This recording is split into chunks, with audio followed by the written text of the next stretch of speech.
In this video, we're going to take a look at Organic Studio's Mark Twain Comet Blue. Let's jump straight to the end with my opinion. This Medici is a very dry pen, and so it gives a very different tone than we'll see in the rest of the writing samples. I do seem to notice that this is a very purple leaning slightly as a blue, but I think it's being pulled off very well, and it looks really good. Now, for the rest of the writing samples, you're going to see it's a very consistent in tone and performance ink, making this predictable and boring. Both good things.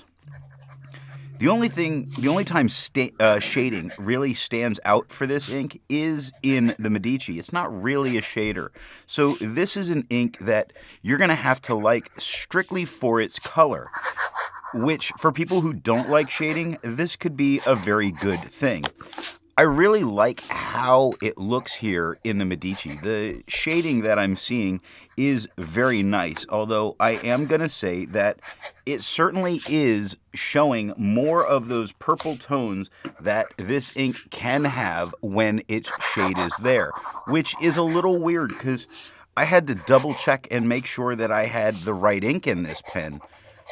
I thought for a moment that I maybe made a mistake in filling it and filled two different inks. This is the same ink. It's just going to look very different when you see the writing samples.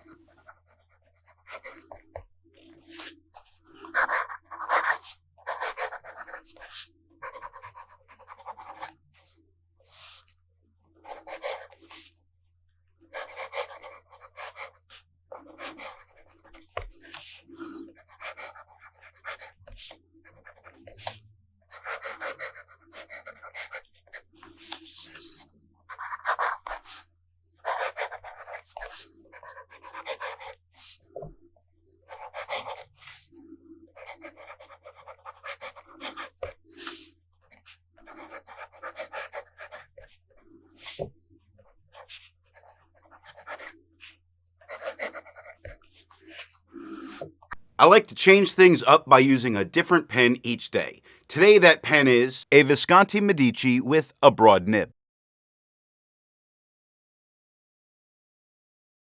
It's inked up, used for a day, and used to take the notes for this video. To see how I arrived at that opinion, let's take a look at the first writing sample done on Clairfontaine.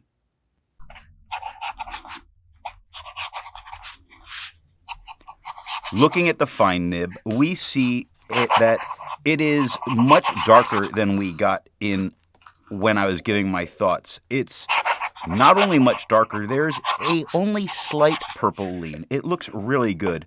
There's no feather, there's no spread, there's no real shading, although yes, I can say there are a couple moments that look slightly darker, like on the second to last line where you see belonged to.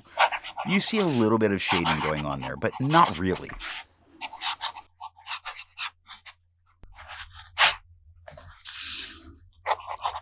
Looking at the broad nib, we see it is just about the same tone that we had with the fine, only a slight bit darker. There's no feather, there's no spread, there's really, again, no shading. You do see a couple of dark moments, only a couple darker spots peppered in. That's why I said the shading isn't really the thing for this ink. It's the color. Especially on this paper, it is looking very good. But that's going to hold up, to be honest.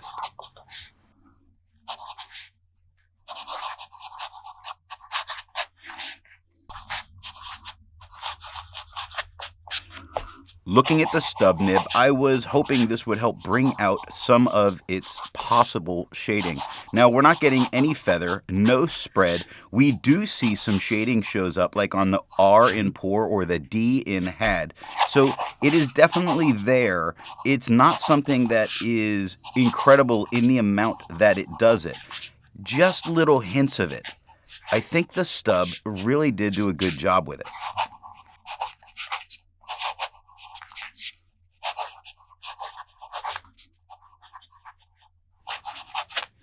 Looking at the back of the page, we see that we get no bleeding and no ghosting. To have a range of experience with this ink, all of the writing samples are done a Lamy All-Star with a fine nib.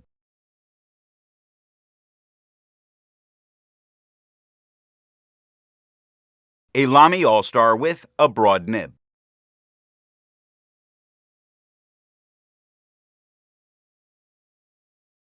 A Lamy Safari with a 1.1 stub.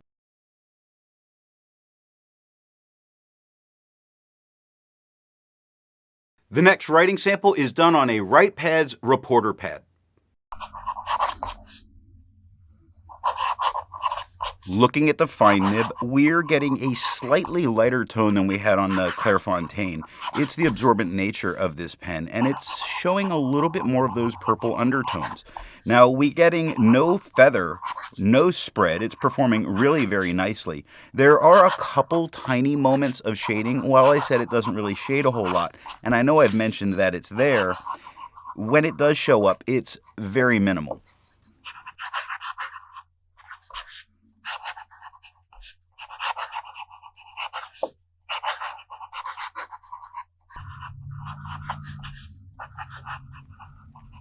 Looking at the broad nib, we see that it is a bit darker than we had with the fine. There's no feather, there's no spread, there's no shading. It is just a nice dark blue with a purple lean to it.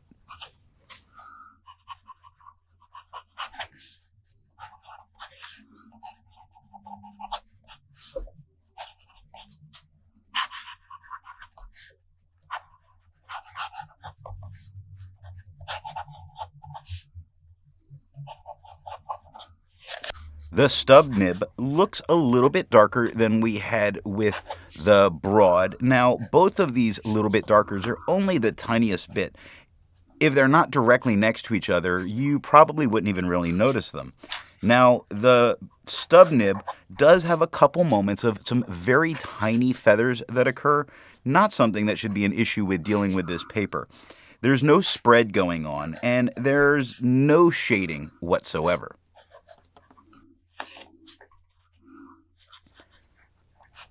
Looking at the back of the page, you see this paper handled it very well. There's no ghosting at all and no bleed through. This paper just does so well. It really does. I agree with Vita. There's a lot to learn by doing multiple chromatographies.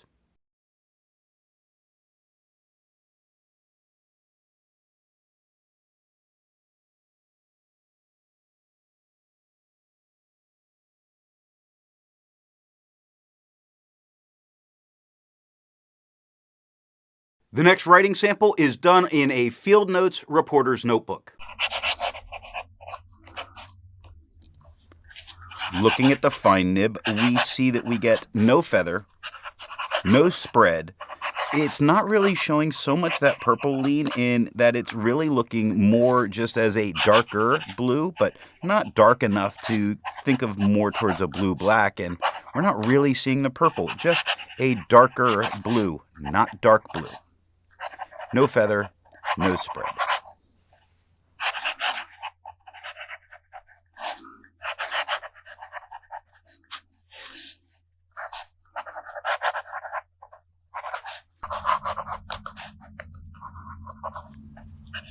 Looking at the broad nib, we do see tiny bits of feathering that is occurring.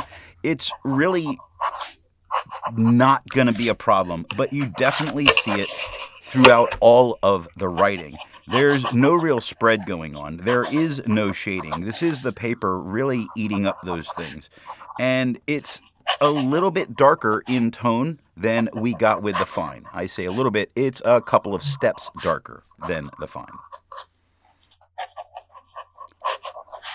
Looking at the stub nib, we get about the same tone that we had in the broad. We get tiny little feathers, not something that should be a problem. We're not really seeing spread, so that's not any kind of an issue. I want to say that there's no shading, but I do see a couple of moments that are a little bit darker, like the Y in day. It's there, but that's just it. It's just there a little bit. I don't see using this paper to really bring out shading of an ink, though. Looking at the back of the page, and I don't know that it's going to come through on camera so much, you can see the ink got deeper into the page, but it's not coming through. It doesn't touch the page underneath. There's ghosting to my eye, and I'm hoping it comes through on camera, but the ghosting that occurs wouldn't stop you from using the back of the page. Resistance tests are done to see how this ink can be expected to perform on the page, and more importantly, how hard it may be to clean from your pen. This smear is allowed to dry for 3 days before testing it. And here we see the results of the resistance test.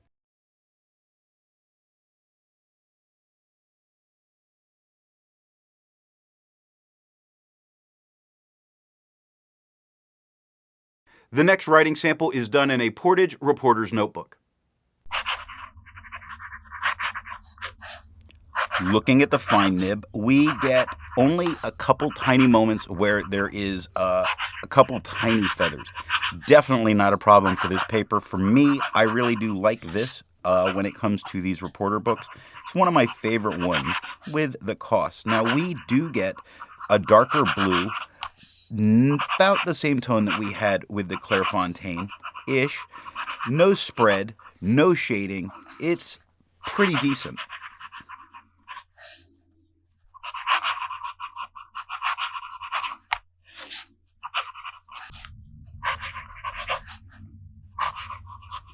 Looking at the broad nib, we get feathering.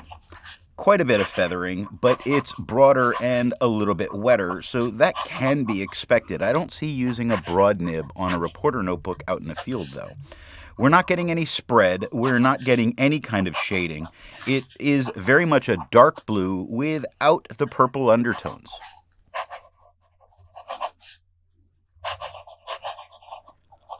Looking at the stub nib, it is about the same tone that we had with the broad. A little bit darker than we had with that fine. We do get tiny moments of feathers, only a couple of them. If you look inside the word class, you'll see a little bit, especially inside those S's. There's no spread. There's no shading whatsoever. It's performing very well. And while on the broad, we had no hint of the purple undertone, I think we see a little bit of that purple undertone hinted here. Looking at the back of the page, you see that there's quite a bit of ghosting. I'm not 100% sure about how well you could use the back of the page, and on the stub, it's really coming in much deeper through the page.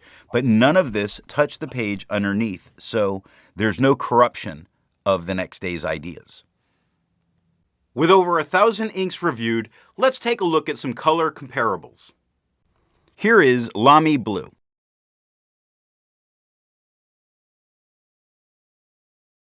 Here is Noodler's Texas Blue Bonnet. Here is Private Reserve Tropical Blue. Here is Sailor Kobe number 48. The next writing sample is done in an Office Depot reporter's notebook. Looking at the fine nib, we get feathering, a lot of it. We get spread, and the feathering and the spread combined, with my bad writing, makes this harder to read in some areas. We get no shading. This is not paper that I'm really very fond of, but I'm going to hold to using it as my cheap paper for the rest of the year.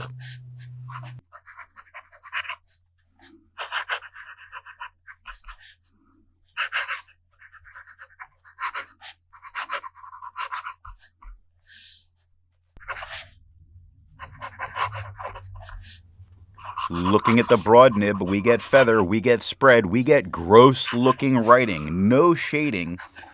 The thing about this is it actually looks a little bit more purple than we were getting with the fine. The fine really looked much more of a blue, but this is looking blue, very purple leaning.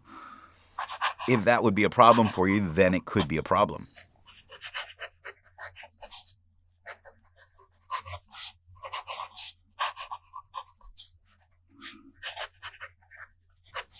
Looking at the stub nib, it is a bit darker than we had with the broad. It does feather even more. It does spread even more. It does look even grosser than it did from the broad. Not a good combination going on here. If this is the paper you really like, then really go with a drier fine pen, because this is disgusting. And I don't want to harp on it, but yeah, this looks bad. Looking at the page underneath, we see that there's a lot of touching of the page underneath. Completely destroys the page underneath. It is absolutely horrible. It's unusable. Looking at the back of the page, we can see why. Full bleed, full ghost, fully yuck. While it's nice to find other inks in the same color family, I'd prefer to find an ink that complements its color on the page. Here is a pink ink by Sailor, their Storia Dancer Pink, a pigmented ink. Here is an orange ink by Monteverde, their Gemstone Topaz. Here is a magenta ink by Private Reserve, their Black Cherry. Here is a yellow ink by Ackerman, their Dutch Masters number 13. The last writing sample is done on 20-pound copy paper. Looking at the fine nib, I think it performs fairly well on this very cheap paper. Now, we do get a tiny bit of spread, and we do get quite a bit of feathers going on, but this is very cheap paper, so that's not to be unexpected. We're not getting shading, which, again, for this paper, we don't tend to expect to get. We're not getting it, but it is still a blue and not purple here.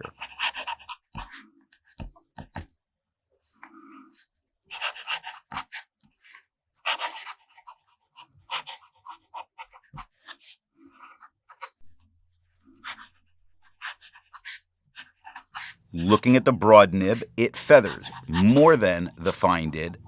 Expected. It spreads a lot. It looks like I'm writing with a marker. We're not getting any kind of shading whatsoever, and while it's quite a bit darker than we had with the fine, we're also seeing quite a bit more of the purple undertones. It's looking more like it would be a purple, and that's something to be considerate of if you work in that professional environment where you would have to worry about such things.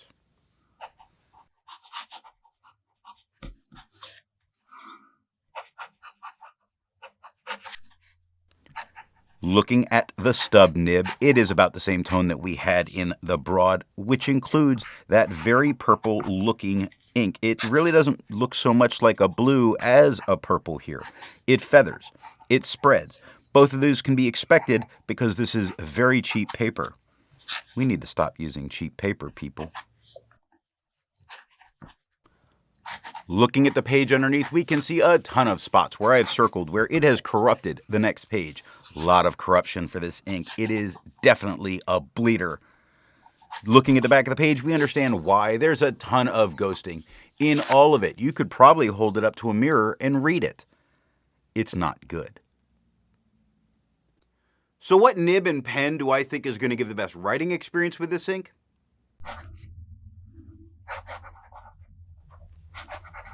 If you were to go for a very dry, stubby broad, like in the Medici, you can get the shading that you're seeing going on here.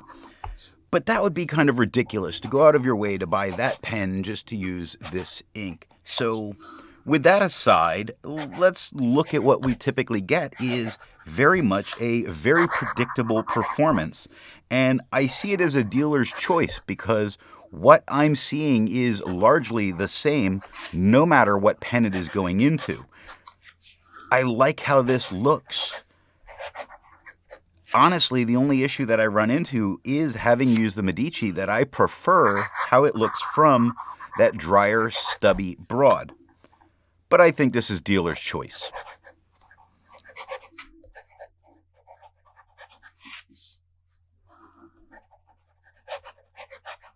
I hope you got something out of this video, and if you want to support the channel, you can over on Patreon. Thanks for watching.